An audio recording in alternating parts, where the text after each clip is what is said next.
আমার খবর। ট্রাক মালিক এবং যারা পাঁচামি যারা পাথরের ব্যবসা আছে তারা যদি করতে চায় আপত্তি নাই, কিন্তু টোল তোলা হবে না, টোল তোলা হবে না, টোল তোলা হবে না। বিকল্প রাস্তা তৈরিতে অনুমতি, তবে টোল তোলা যাবে না, সাফ নির্দেশ অনুব্রতর। তিলপাড়া ব্যারেজের চলমান মেরামতির কাজ খতিয়ে দেখতে বুধবার ফের ব্যারেজে হাজির হলেন এসআরডি এর চেয়ারম্যান অনুব্রত মণ্ডল। এদিন তিনি দীর্ঘক্ষণ ইঞ্জিনিয়ার ও কর্তৃপক্ষের সঙ্গে বৈঠক করে কাজের অগ্রগতি সম্পর্কে খোঁজ খবর নেন।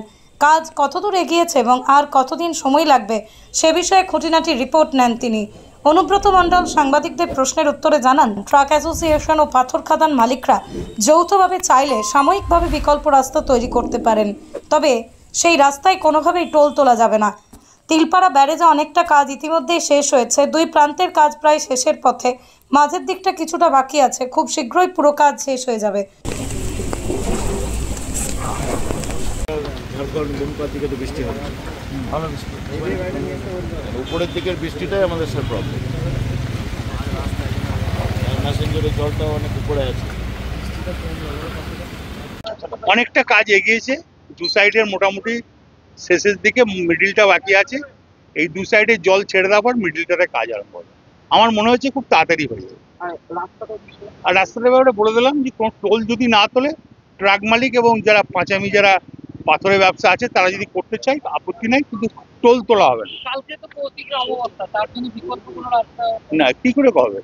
এদিকে অনুব্রত মণ্ডলের ব্যারেজ পরিদর্শনের খবর পেয়ে সেখানে ছুটে যান ট্রাক অ্যাসোসিয়েশনের সদস্যরা।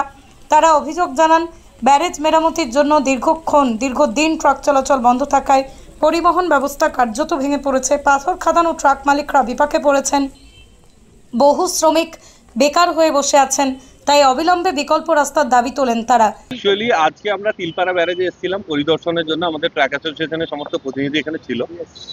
আমরা আগামী দিনে যাতে আমাদের যে এই তিলপাড়া ব্যারেজের যে অবস্থা, এতে কিন্তু আমাদের গাড়ি ঘোড়া একটাও চলছে না, আমাদের সমস্ত ট্রাক বন্ধ আছে, আমরা পেটের দায়ে দিশাহারা, আমরা দিশাহীন। আমরা সবার কাছে গেছি, আমরা মানস ভুইয়া স্যারের সঙ্গেও কথা বলেছি, ডিএম সাহেবের কাছে গেছি, আমাদের সভাধিপতি সাহেবের কাছেও গেছি। আজকে আমি এখানে কেষ্টদার সঙ্গে দেখা হলো আমাদের তিলপাড়া ব্যারেজে, ওনাকেও বললাম আমাদের বক্তব্য হচ্ছে বিকল্প রাস্তা যেন খুব শীঘ্রই ব্যবস্থা করে দেওয়া হোক। এবং আমরা ট্রাক মালিক থেকে একটা প্রপোজাল দিয়েছিলাম, আমাদের সভাধিপতি সাহেব বলেছিলেন জেলা পরিষদ থেকে উনি যদি সম্ভব হয় বিকল্প রাস্তা বানিয়ে দেবেন, যদি বানিয়ে দেয় ভালো, কিংবা আমাদের ট্রাক অ্যাসোসিয়েশনকে দায়িত্ব দিলে আমরা ট্রাক মালিকরা নিজেদের মধ্যেই আমরা নিজেরাই বানিয়ে নেবো। এটা আমরা আমাদের এতটাই প্রবলেম হচ্ছে, আমাদের এত বেশি খরচ হচ্ছে অন্য রাস্তা দিয়ে গিয়ে, আমাদের অবস্থা খুব খারাপ, আমাদের গাড়ি ঘোড়া চলছে না, 3 দিনে অ্যাক্টিভ হচ্ছে, অ্যাভারেজ গড়ে আমাদের 1,500 টাকা রোজগার হচ্ছে পার ট্রাকে, কিন্তু এক একটা ট্রাকে আমাদের মোটামুটি ইএমআই আছে, ইনস্টলমেন্ট আছে 1 লাখের ওপরে, তারপরে পেপার মেনটেন্স করতে, ট্যাক্স, পারমিট এবং বিভিন্ন রকম ফিটনেস যেগুলো আছে, ইন্স্যুরেন্স মেনটেন করতেই খরচ লেগে যায় আমাদের মাসে 26 থেকে 27 হাজার টাকা। সেই জন্য আমরা এখন দিশাহারা, আমাদের দেওয়ালে পিঠ থেকে গেছে।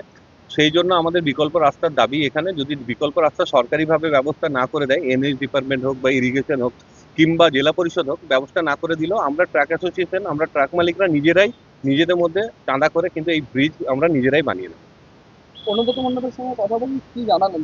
উনিও একটাই কথা বললেন যে আপনারা যদি এখানে বিকল্প রাস্তা বানান তো এখানে কিন্তু কোনো রকম টোল তোলা হবে না। আমরা কোনো টোল এখানে তুলতে চাই না, আমরা টোল তুলতে ইন্টারেস্টেড না। আমাদের গাড়িগুলো যাতে স্বাভাবিকভাবে চলাচল করতে পারে তার ব্যবস্থাপনার জন্য আমরা প্রয়োজনে আমরা কিন্তু ট্রাক মালিকরা নিজেরাই টাকা দিয়ে নিজেরাই চাঁদা করে আমরা ব্রিজ বানিয়ে নেবো এবং এটা আমরা নিজেরাই মেনটেনেন্স করে নেবো। আপনারা কি ভাবছেন, আর তৈরি করার কাজ শুরু করবো, আমরা যদি অর্ডার পাই ডেফিনেটলি করবো।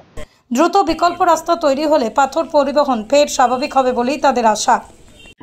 বীরভূম, মুর্শিদাবাদ ও বর্ধমান অঞ্চলের মধ্যে প্রথম ডেক্সা স্ক্যান পরিষেবা শান্তিনিকেতন মেডিকেল কলেজ ও হাসপাতালে।